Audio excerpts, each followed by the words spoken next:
Bonjour, voici une curiosité que je souhaite partager avec vous. Savez-vous combien il y a de notes sur un piano? Il y en a 88. Elles sont réparties en 52 notes blanches et 36 notes noires. 52, 36. Si vous connaissez mes publications et mon intérêt pour la métrologie égyptienne, vous savez que la longueur de la coudée royale est de 52,36 cm. Avouez que c'est drôle. Est-ce une pure coïncidence? Je dirais oui et non. En effet, ce n'est que depuis les années 1850 à 1880 que les pianos comportent 88 notes. Avant, les pianos comportaient un peu moins de notes.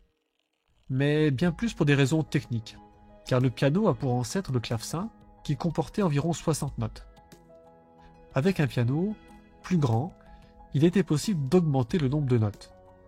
Toutefois, cela n'est pas infini, car au-delà de certaines fréquences, les notes trop graves ou trop aiguës ne sont plus du tout agréables à entendre. Si bien que la limite harmonieuse s'est finalement posée à 88 notes, ce qui représente 7 octaves, composées chacune de 7 notes blanches et 5 notes noires.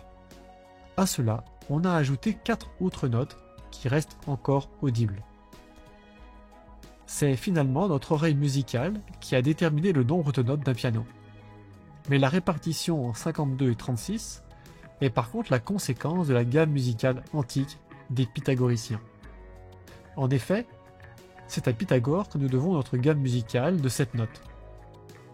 Et de manière naturelle, avec le principe que Pythagore a utilisé pour créer sa gamme, il ne pouvait y avoir plus de 7 notes fondamentales et 5 notes intermédiaires.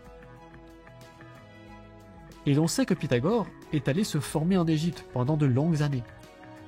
Il n'a probablement pas inventé la gamme musicale, il l'a apprise en Égypte.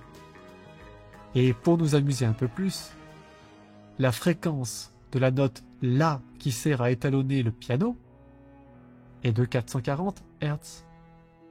C'est une convention moderne. Or, la longueur de la base de la grande pyramide mesure 440 coudées royales.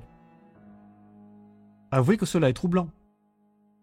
Nous aurions tendance à y voir des coïncidences, mais nous devrions plutôt y voir la conséquence de principes harmonieux et naturels qui furent la base de la science antique. Les anciens ont élaboré un système harmonieux qui permet de relier les nombres, la géométrie, la musique, l'astronomie et la métrologie. Merci de votre attention. Et je vous donne rendez-vous le 7 décembre pour notre événement en compagnie de Patrice Pouillard à Issoire pour la sortie du film ADN que nous avons réalisé ici avec notre association et pour parler des chambres de bar à bar également.